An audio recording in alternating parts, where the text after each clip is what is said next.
صحیفه تاجیکان در آینه تاریخ از روی اثر پیشوای ملت محترم امام علی رحمان تهیه می گردد. تاریخ را برای آن می آموزیم که از سرگذشت پر افتخار و عبرت آموز نیاگان آگاه شویم، سبق گیریم و این دانش ها را در ترتیب دادن نقشه معینی رشد امروز و فردای دولت و ملت کاربست نماییم.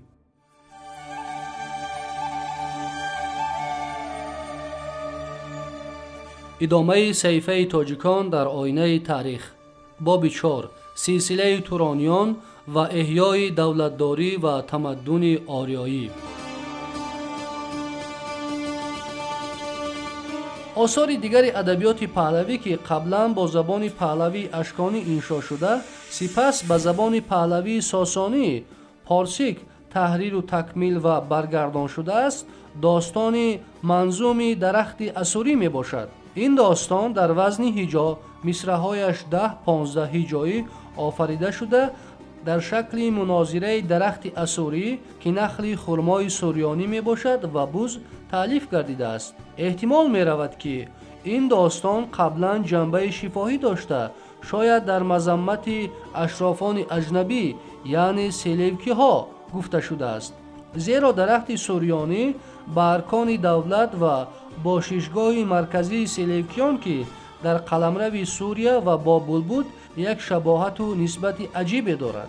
بر علاوه این طرز زندگی مردم چاروادار و زحمت پیشه که بر روزگار مردم محلی تورانی هماهنگ بود در تمثال بز افاده یافته است. امیدواریم که این قضیه از جانب عالمان علل خصوص تاریخ‌نگاران و زبانشناسان و محققان ادبیات عهد قدیم مفصل‌تر بررسی خواهد شد. نخل خرما و بز با نوبت صفت‌های نیک، برتری، سود و منفیتشان را به مردم توصیف نموده یکدیگر را پس می‌زنند و مذمت می‌کنند.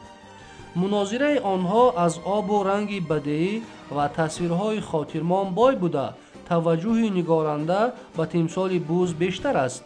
یعنی در این داستان در سیمای درخت اسوری اشرافان و حاکمان ذکر شدند و در تمثال بز مردم عادی و زحمتکش که عاقبت در مناظره غالب می آیند.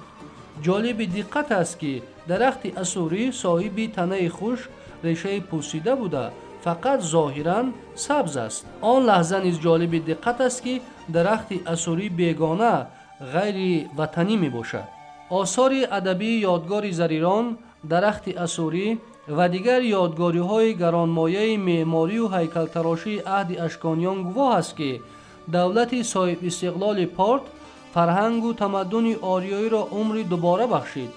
فاصله بزرگی بیش از 200 ساله که بعد استیلای اسکندر مقدونی و سلاله سلیوکیان در میان دولتداری و تمدن آریایی افتاده بود، محض با تأسیس یابی و تلاش‌های پیگیرانه اشکانیان پارت خاتمه یافته، رابطه استوار معنوی میان دولتداری آریایی‌ها، هخامنشیان پارس و اشکانیان پارت برقرار گردید و اصالت دولتداری آریایی‌ها بعد نفوذ تمدن الینی محض دو دولت صاحب استقلال نوخیز، دولت یونانی اساس باختر و دولت اشکانیان پارت پشتیبانی نموده تمدن آریایی را ادامه بخشیدند. ولی در نزد چرخ تاریخ و گردش ایام یگان رسالت پاینده و بابقا نیست. از قضای تقدیر و امر تاریخ به جای دولت یونانی اساس باختر سلاله کوشانیان و به جای دولت پارت سلاله ساسانیان به عرصه هستی آمدند که آنها نیز ادامه دهنده دولتداری و تمدن آریایی در آسیای میانه و شرق نزدیک به شمار می روند.